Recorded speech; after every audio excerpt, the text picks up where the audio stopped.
किसी ने बड़े कमाल की बात कही है कि वक्त की सबसे खूबसूरत बात यह है कि अच्छा चल रहा हो या बुरा चल रहा हो, वक्त बड़ी जल्दी कट जाता है। हाय गाइस, पर एक छोटी सी कहानी। ये कहानी है एक राजा की। एक ऐसा राजा जिसने हर युद्ध में जीत हासिल की थी। छोटे छोटे राज्यों को हरा करके अपने राज्य का विस्तार करता जा रहा था, अपने राज्य को बड़ा करता जा रहा था। ऐसा नहीं था कि अपने राज्य में डेवलपमेंट नहीं करवाता था, वहां भी विकास के काम करवाता था। राजा को प्रजा बड़ा पसंद करती थी। इसी बात से राजा को थोड़ा घमंड आ गया। उसको लगा कि अब तो मुझे कोई हरा नहीं सकता, अब तो मैं हर युद्ध में जीत हासिल करूंगा। एक दिन अपने कुछ सैनिकों के साथ में घूमने के लिए निकला हुआ था, तभी उसे एक बाबा जी दिखाई दिए। बाबा जी के पास गया, जाकर के बाबा जी को प्रणाम किया। बाबा जी ने कहा कि बेटा, हम तुमसे खुश हैं, तुम्हें कुछ देना चाहते हैं। राजा ने कहा हाँ जी बताइए, आप क्या देना चाहते हैं।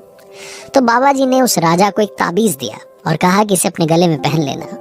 इस ताबीज में एक मंत्र है। इस ताबीज को तब खोलना जब तुम सबसे ज्यादा मुश्किल में हो, जब तुम्हें लगे कि तुम्हारी आंखों के सामने अंधेरा है, अब तुम्हारी जिंदगी खत्म होने वाली है, तब तुम ये ताबीज खोलना। राजा ने कहा जो आज्ञा। मन ही मन राजा सोच रहा था कि बाबा जी कहाँ ताबीज के चक्कर में पड़े हैं। मैं ऐसा राजा बन चुका हूँ जिसे कोई हरा नहीं सकता, जिससे सिर्फ और सिर्फ जीत हासिल होगी। आस पड़ोस के जितने राज्य के राजा थे वो मन ही मन सोच रहे थे कि यार क्या किया जाए, कैसे इस पर अटैक किया जाए, कैसे इसको हराया जाए। सभी राजाओं ने मिलकर के प्लानिंग बनाई कि क्यों ना सब साथ मिलकर के युद्ध में आते हैं। सारे राजाओं की सेना जब सामने आई, जब विशाल सेना ने आक्रमण किया, तो ये राजा घबरा गया, हारने की कगार पर पहुंच गया।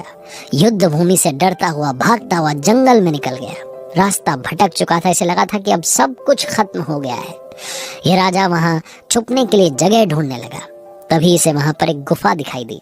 गुफा में जाकर के बैठ गया, छिप गया और इंतजार करने लगा कि कुछ अच्छा हो जाए। इसकी सांसें ऊपर नीचे हो रही थी, दिल धक धक कर रहा, जैसे लग रहा था कि इसका अंतिम समय आने वाला है। ये घबराया हुआ था कि अचानक से इसे घोड़े के टापों की आवाज सुनाई देने लगी। इसे लगा कि दुश्मन देश के सैनिक, उनके घोड़े अब इसकी गुफा की तरफ आ रहे हैं। अचानक से इसे लगा कि जैसे सब कुछ खत्म हो गया है।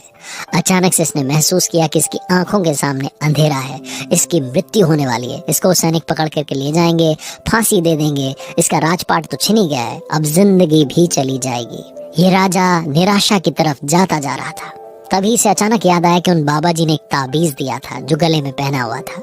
फटाफट से इसने ताबीज निकाला, उसे खोला और उस मंत्र को पढ़ने लगा जो मंत्र बाबा जी ने कहा था कि इस ताबीज में लिखा हुआ है। उसने ताबीज खोला तो अंदर एक कागज की चिट्ठी थी। उस कागज की चिट्ठी को खोला तो उस पर लिखा हुआ था, ये भी कट जाएगा। मंत्र था, ये भी कट जाएगा। राजा ने एक सुकून की सांस ली, राहत की सांस ली। एक बार फिर से ऊपर वाले का धन्यवाद किया कि भगवान आपका धन्यवाद, आपने मुझे जिंदा तो रखा है। ऊपर वाले आपका शुक्रिया। राजा ने एकदम से महसूस करना शुरू किया कि उसके अंदर पॉजिटिविटी आ गई है।